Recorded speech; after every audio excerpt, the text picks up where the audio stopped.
નમસ્કાર, આપ જોઈ રહ્યા છો સ્પાર્ક ટુડે ન્યૂઝ। ભાવનગરમાં નકલી દારૂના કારણે મોત મામલે અટકાયતનો દોર ચાલી રહ્યો છે।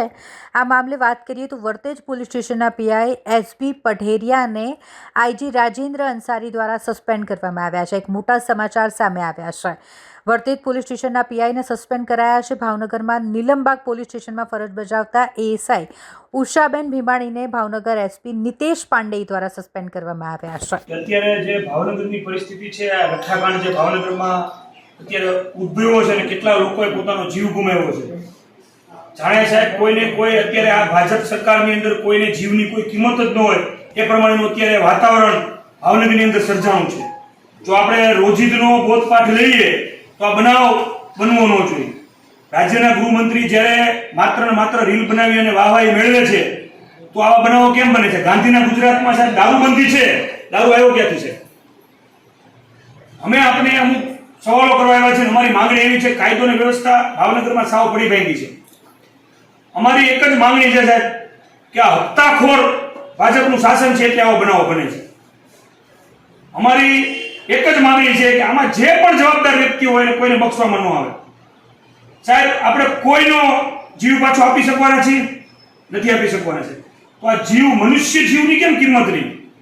આ ભાજપ સરકારના મંત્રીશ્રીને એટલું કેમ ખ્યાલ નથી કે રીલ બનાવવાથી કાયદો અને વ્યવસ્થા નથી જળવાતી? કાયદો અને વ્યવસ્થા જાળવવા માટે નક્કર મોરલથી કામ કરવામાં આવતું હોય છે। સાહેબ અત્યારે સરકારમાં માત્ર ને માત્ર હપ્તાખોરીની હિસાબે અત્યારે આટલા 7 લોકોના ઓફિશિયલ આપનો કલેક્ટર ઓફિસનો આંકડો છે, 7 લોકોના મૃત્યુ થયા છે। 39 લોકો સાહેબ આજની તારીખે અત્યારે દર્દી તરીકે હોસ્પિટલમાં દાખલ છે। તો સાહેબ આના માટે જવાબદાર કોણ? અમે આપણે કહેવા માંગીએ છીએ, અમે આપણી પાસેથી જવાબ માંગીએ છીએ સાહેબ।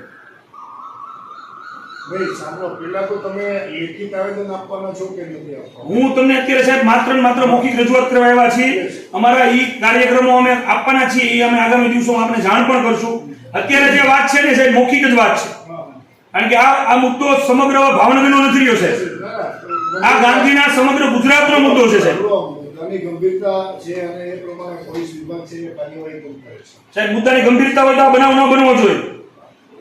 એના માટે જે જવાબદારો છે એમની સામે કાર્યવાહી શરૂ છે સાહેબ। અમે એવું માનીએ છીએ આ લઠ્ઠાકાંડ નથી, આ હપ્તા ખાનારી સરકારનો આ છે ને, નહીં સાહેબ, આ હત્યાકાંડ છે સાહેબ। ભાઈ એ વાત તમારી મુદ્દાની છે, પણ હવે અત્યારે હું તમને આનો તમે જે રીતે રજૂઆત કરો છો એનો એ જે સાહેબ અમે રજૂઆત તમે સાંભળો મારી વાત, કોઈ આનો જવાબ આપવો યોગ્ય નથી। જવાબ નથી આપી શકતા સાહેબ, ઈ જ પ્રોબ્લેમ છે। જવાબ આપી શકતા તમે એક જવાબદાર અધિકારી તરીકે કેમ જવાબ નથી આપી શકતા સાહેબ? ઈ અમારી મહત્વની વાત છે ભાઈ। એવું નથી, હું જવાબ નથી આપી શકતો એ વાત જ કરતો। તમે જે રીતે રજૂઆત કરો છો એનો જવાબ મારે જવાબ એનો જે ઓફિસર